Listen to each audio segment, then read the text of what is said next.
What if I told you that most people are living a complete lie about who they really are? That right now, as you're watching this, you might be trapped in a psychological prison you don't even know exists. Here's the disturbing truth. You're probably not living as your authentic self. You're living as someone else's version of who you should be. And this isn't just some feel-good psychology nonsense. This is backed by over a century of research that reveals something absolutely shocking about human consciousness. Carl Jung dropped a psychological bomb in 1921 that's still exploding in our minds today. His book, Psychological Types, didn't just describe personality. It exposed the hidden architecture of human consciousness itself. And what he discovered will completely change how you see yourself and everyone around you. If you're ready to discover who you really are beneath all the masks you wear, hit that like button and let's dive into the most mind-bending journey of self-discovery you'll ever take. Jung identified 4 core functions of consciousness that operate in every human mind. Think of them as 4 different ways your brain processes reality. You've got thinking, feeling, sensation, and intuition. But here's where it gets wild.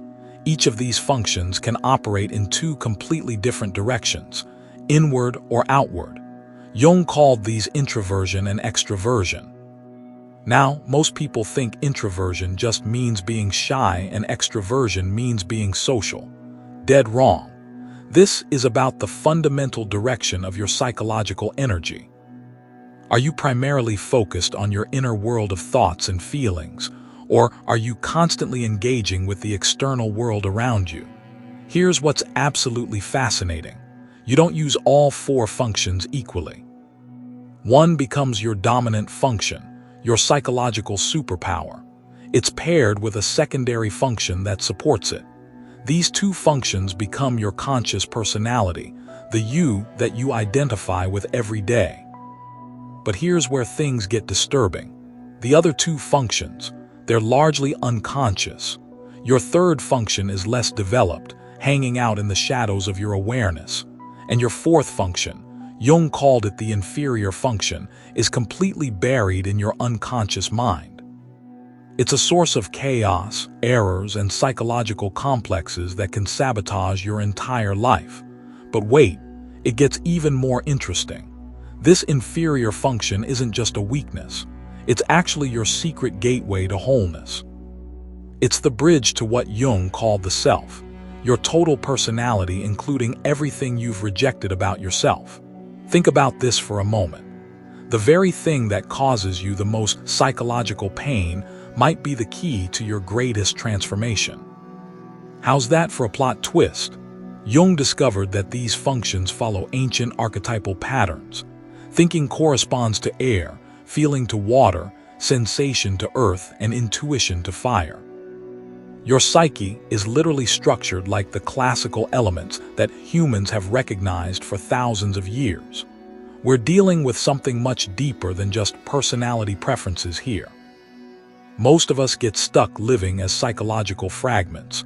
We identify completely with our dominant function and ignore the rest. It's like using only 25% of your brain's capacity. You become a walking, talking stereotype of your type, completely unconscious of your hidden potential. But here's the tragic part. Most people never break free from this limitation. They live their entire lives as their parent's child, someone's spouse, or their job title. They mistake their complexes for reality. They're sleepwalking through life, completely unaware of who they could become. This is where Jung's work becomes revolutionary. He showed us that true consciousness, real individuation, requires integrating all 4 functions. It's not enough to just know your type. You have to develop the parts of yourself you've been ignoring or rejecting. The psychological types aren't just labels to slap on people. They're a map for your individuation journey, the process of becoming who you're truly meant to be. But most people completely miss this point. They use typology to put themselves and others in neat little boxes instead of using it as a tool for psychological liberation. Let me paint you a picture of what each of these 8 types actually looks like in real life. Because once you see these patterns, you'll start recognizing them everywhere, including in yourself. The extroverted thinking type is fascinating to watch. These people base everything on logical conclusions and objective data. They create universal formulas for life and expect everyone to follow them. At their best, they're brilliant statesmen, successful entrepreneurs, and respected scientists who can organize chaos into order. But here's their dark side. They become psychological tyrants. They subordinate themselves to their own formulas and demand that everyone else do the same. If you don't follow their logical system, you're not just wrong, you're immoral and conscienceless in their eyes. They sacrifice everything for their ideals: friendships, family time, artistic pursuits. Their repressed feelings eventually explode in doubt and fanaticism. They become so rigid in their thinking that they lose touch with their humanity.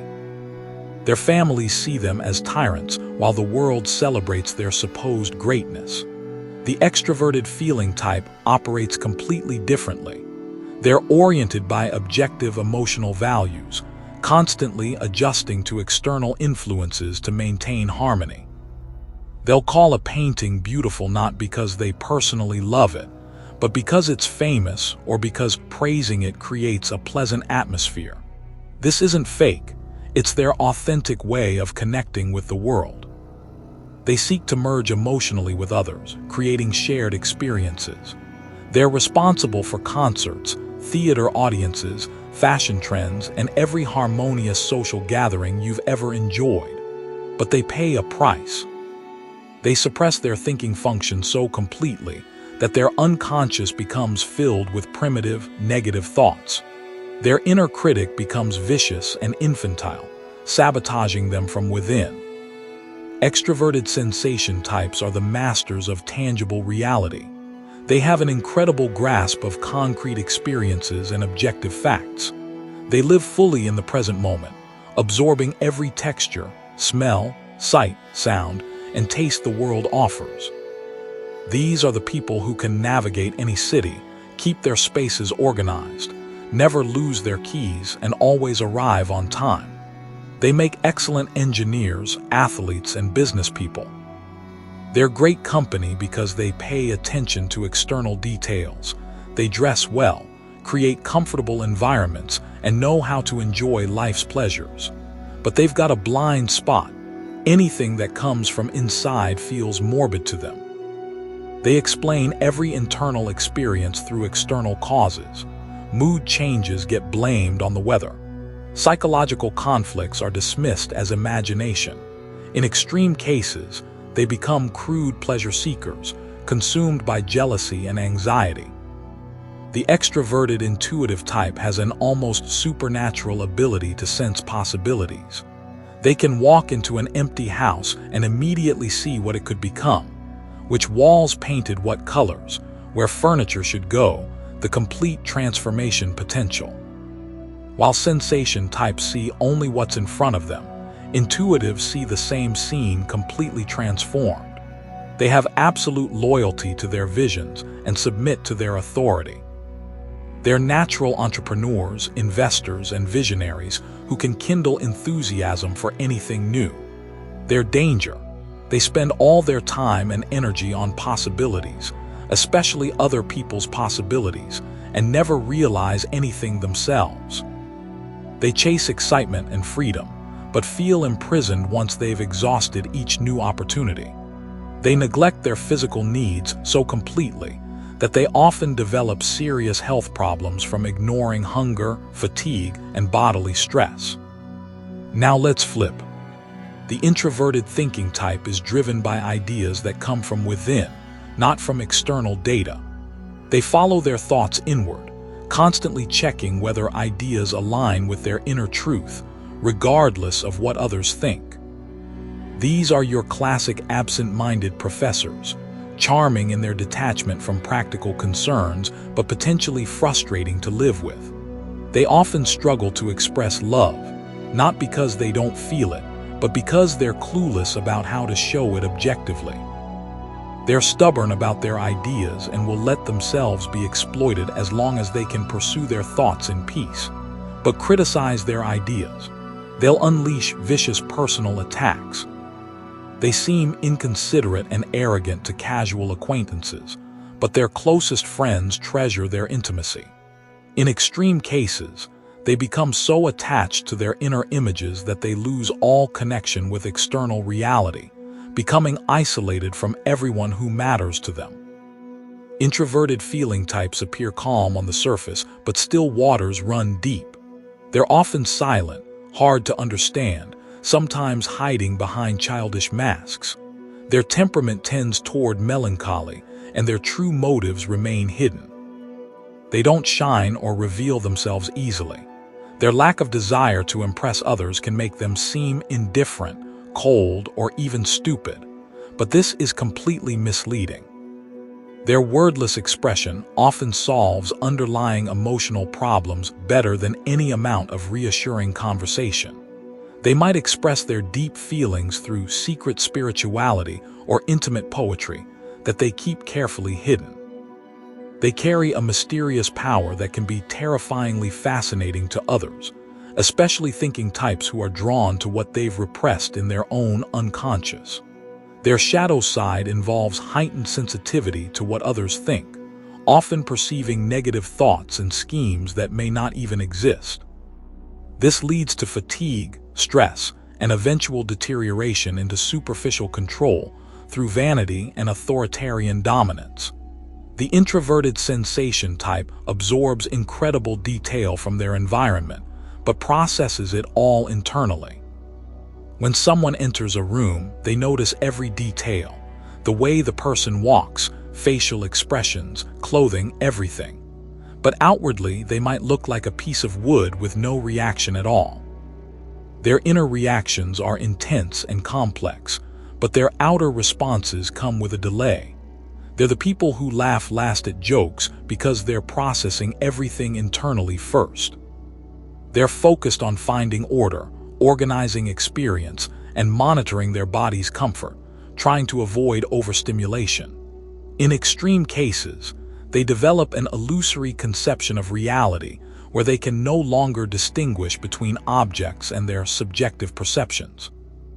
Their unconscious becomes filled with mythological content where everything appears as either benevolent deities or malevolent demons. Finally, the introverted intuitive type. Jung called this the most difficult type because they see such uncommon things that they rarely like to talk about them, and when they do, they're bound to be misunderstood. These individuals focus on the big picture in the collective unconscious, sensing the archetypal patterns that move nations, religions, and entire epochs. They often appear as seers, prophets, poets, artists, or shamans. Their work reveals strange, beautiful, whimsical things that seem to come from another dimension. On a mundane level, they're mystical daydreamers who struggle to communicate, lack self-awareness, and accomplish little in practical terms. They move between images and possibilities, lost in the unconscious, without forming meaningful personal connections. They're especially prone to neglecting physical needs and have little awareness of their bodily existence or its effect on others.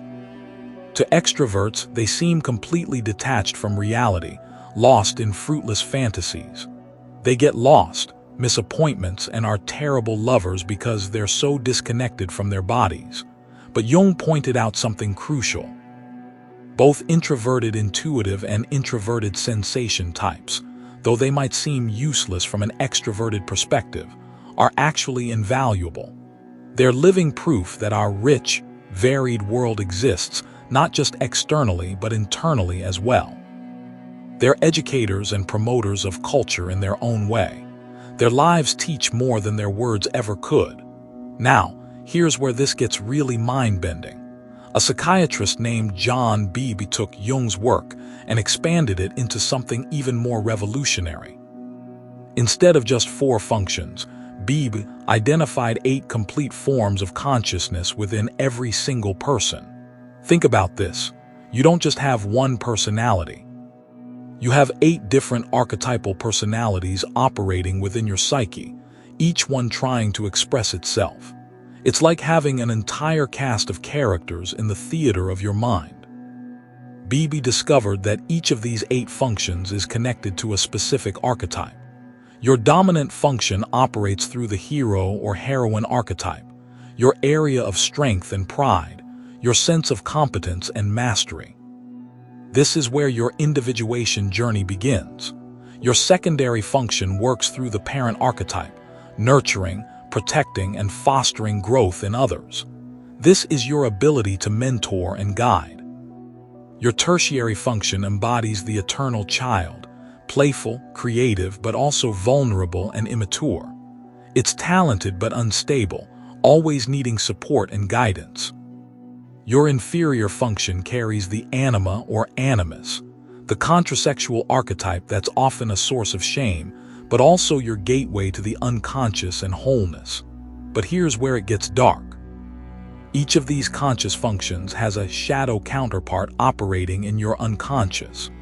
These shadow functions are generally more negative and destructive, but they're also potential sources of integration and growth. Your shadow hero becomes the opposing personality, paranoid, passive-aggressive, inappropriately seductive. It emerges when your heroic values feel under attack.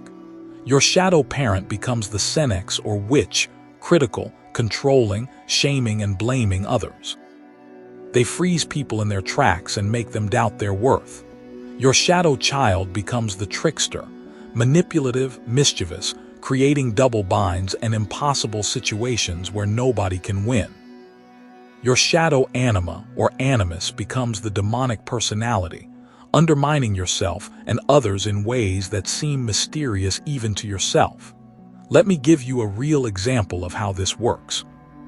Beebe himself struggled with depression, migraines, and exhaustion. He had a dream about a glum Chinese woman sitting alone in an empty room. Her husband had squandered their money on gambling and drugs, leaving her with nothing. The woman was his real-life laundress, practical, efficient, focused on tangible matters. Beebe realized she represented his introverted sensation function, which wasn't getting any attention from him. The husband represented his superior function, extroverted intuition, chasing possibilities and draining his energy.